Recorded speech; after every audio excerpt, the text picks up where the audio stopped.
Как става така, че по-ниско интелигентни хора обикновено успяват да направят доста интересни неща с бизнес, с живота си, а по-интелигентните понякога абсолютно нищо.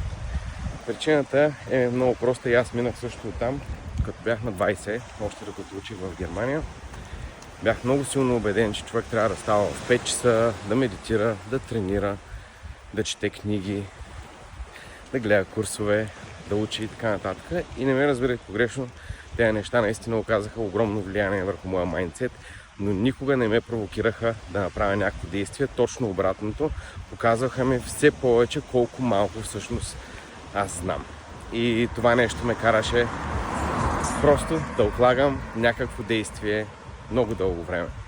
Това е нож с две острията и заради това знаете, че точно това се получава в живота. Хора, които имат много по-малко дадености, успяват да направят нещата без много да ги мислят, докато други се подготвят цял живот.